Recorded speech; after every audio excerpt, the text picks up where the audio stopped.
Subscribe کریں میرے اس channel کو اور پاس میں بیل کے آئیکن کو. بلکہ کائنات کے تمام اہل فہم کے لیے اللہ تعالیٰ نے دستور کے طور پر قرآن عظیم کو ہمارے لیے رہنما اصول کے ساتھ نازل فرمایا ہے. میں سمجھتا ہوں کہ قرآن ہدایت کی کتاب ہے، صرف مسلمانوں مومنوں کے لیے نہیں، ساری انسانیت کے لیے، کیونکہ اللہ عز و جل نے ارشاد فرمایا ھدی للناس، تمام انسانوں کے لیے ہدایت ہے. اور اسی ہدایت کی کتاب میں بے شمار زندگی کے ہمارے مراحل اور منازل کو بیان کیے گئے ہیں، جن کو آج بھی اگر ہم اپنی زندگی کا اصول بنائیں تو میں سمجھتا ہوں کہ ذرا برابر بھی معاشرے میں ڈس بیلنسنگ نہیں ہوگی، نظام کا درہم برہم ہونا نہیں آئے گا. قرآن پاک کے اصول اتنے مستحکم ہیں، مضبوط ہیں کہ اس میں کوئی چینجنگ بھی نہیں ہے. اور اللہ عز و جل نے فرمایا لا تبدیل لکلمات اللہ، اللہ کے کلموں میں اب کوئی رد و بدل بھی نہیں ہوگا. ایک ایسا لا ہے جو قیامت تک کے لیے ہے. اب یہ اور بات ہے کہ ہم زبردستی کسی کے سر پر اس کو تھوپتے نہیں ہیں.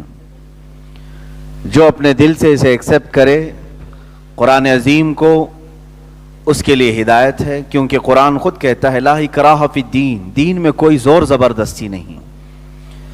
بہرحال میں آج ہمارے لیے ایک ایسی بات جس کو ہم برسوں سے فراموش کر چکے ہیں، دوبارہ آپ کے ذہنوں میں اس کو بیدار کرنے کی کوشش کروں گا. اللہ عز و جل نے قرآن میں فرمایا اے ایمان والو، اللہ کی اور اس کے رسول کی فرما برداری کرو، اطیعوا اللہ و اطیعوا الرسول.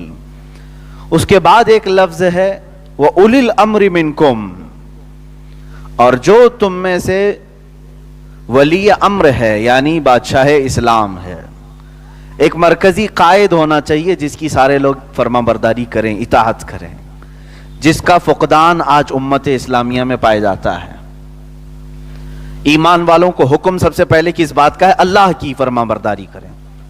اللہ رب العزت کی نافرمانی میں کسی کی فرما برداری ہو نہیں سکتی. اللہ کے بعد رسول کریم صلی اللہ تعالی علیہ وسلم کی فرما برداری کا حکم ہوا، اطیعوا اللہ و اطیعوا الرسول. تھرڈ نمبر پر ہے اولو الامر. یہ کون ہے یہ اولو الامر؟ اللہ اور اس کے رسول کے بعد جن کی پیروی کرنے اور جن کی اطاعت کرنے کا حکم رب تعالیٰ فرما رہا ہے وہ کون ہے؟ تیسرے نمبر پر ہی ہے. اولو الامر کس کو کہتے ہیں؟ جس کا فقدان آج امت اسلامیہ میں پایا جا رہا ہے، جس کی وجہ سے ہم ٹکڑیوں میں بٹے ہوئے ہیں. اولو الامر ان لوگوں کو کہا جاتا ہے جو رسول کریم صلی اللہ تعالی علیہ وسلم کی نیابت کا تاج اپنے سر پر رکھتے ہیں. حضور اکرم صلی اللہ تعالی علیہ وسلم کے مشن کو لے کر چلنے والے اور پوری امت کو متحد رکھنے والا اولو الامر ہوتا ہے. وہ بادشاہ اسلام ہوگا، خلیفۃ المسلمین ہوگا، امیر المومنین ہوگا. جیسے خلفائے راشدین کا دور چلا، سیدنا ابو بکر صدیق رضی اللہ تعالیٰ عنہ اولو الامر میں سے ہیں، ان کی اطاعت بھی اس زمانے میں فرض تھی. ان کے بعد سیدنا عمر فاروق رضی اللہ تعالیٰ عنہ اولو الامر ہیں.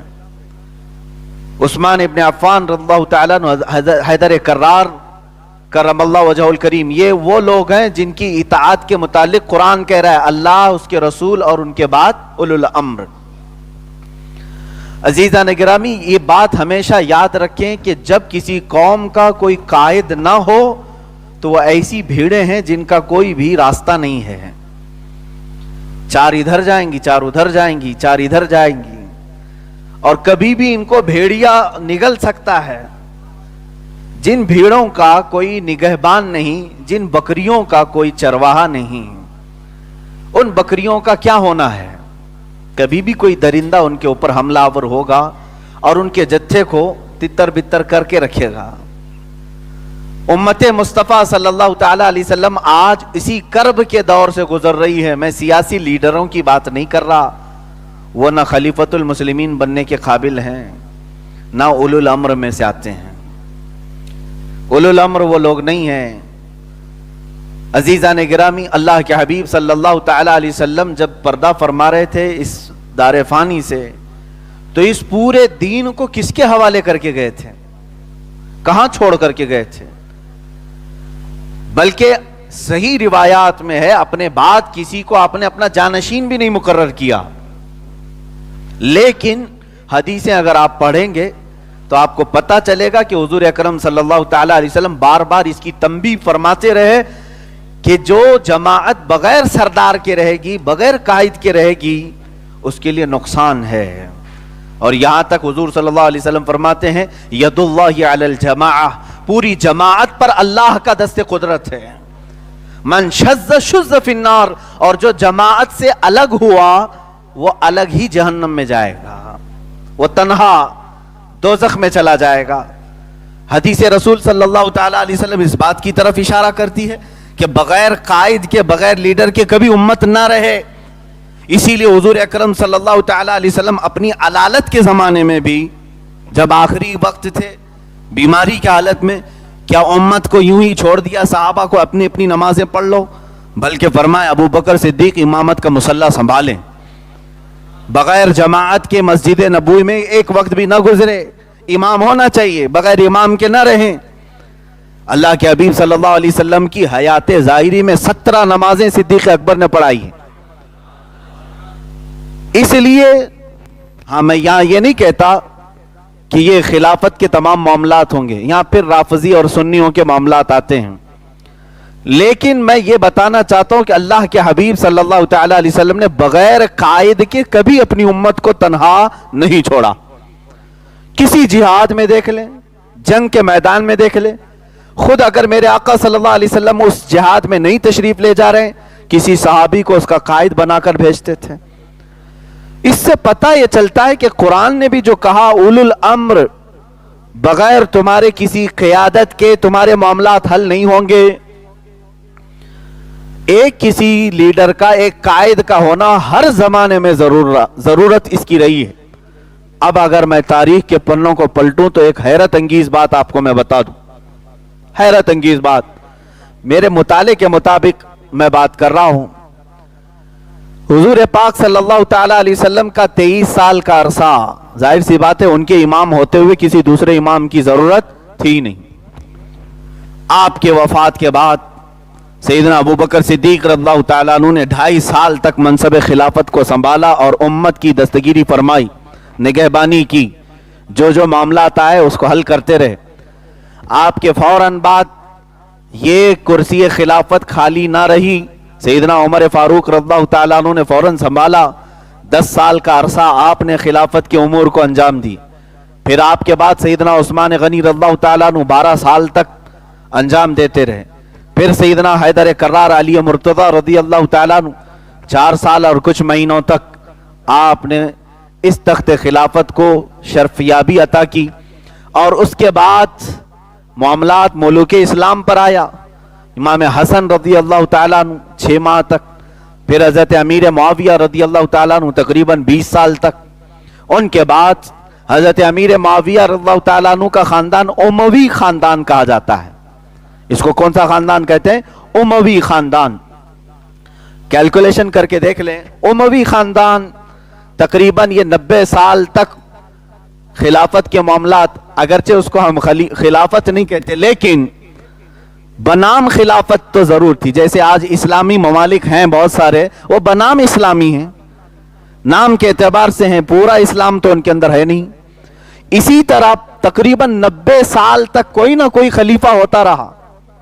خلیفہ عبد الملک بن مروان، سلیمان بن عبد الملک، اور اس کے بھائی ہوتے ہوئے اسی اموی خاندان میں جو جید خلیفہ آئے عمر ابن عبد العزیز رضی اللہ تعالیٰ عنہ. بعض فقہاء کرام نے ان کو 5واں خلیفہ راشد بھی کہا ہے. حضرت سیدنا عمر ابن عبد العزیز بہت ہی عادل اور منصف خلیفہ تھے. 90 سال یعنی حضور صلی اللہ تعالی علیہ وسلم کے عرصے وفات کے 30 سال تک تو خلفائے راشدین تھے، 20 اس کے بعد 90 سال تک اموی خلافت چلتی رہی. ان کے بعد خلافت عباسیہ، یہ بنو عباس ان کی خلافت تقریباً 550 سال تک چلتی رہی. ایسا کبھی نہیں ہوا کہ کوئی خلیفہ اسلام نہ رہا ہو. توجہ چاہتا ہوں اور کیلکولیشن کرتے جانا. تقریباً 90 سال اموی خلافت رہی, 550 سال خلافت عباسیہ. یہ تاریخ اسلام ہے. میں اختصار کے ساتھ بتا رہا ہوں, اجمالاً بتا رہا ہوں, پوری ڈیٹیل میں نہیں کتنے خلیفہ ہیں. 550 سال اور آس پاس ہو سکتی ہیں کچھ.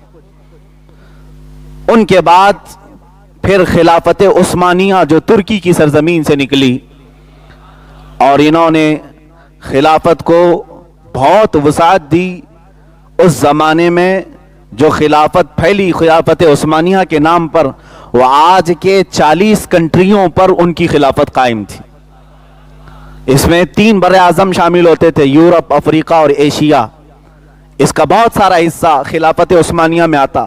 ایک خلیفہ اسلام ہوتا تھا اور علاقے کے گورنر الگ ہوتے تھے. ہر ملک کا گورنر, ہر صوبے کا گورنر الگ ہوتا, لیکن مرکزی قائد ایک ہوتا تھا.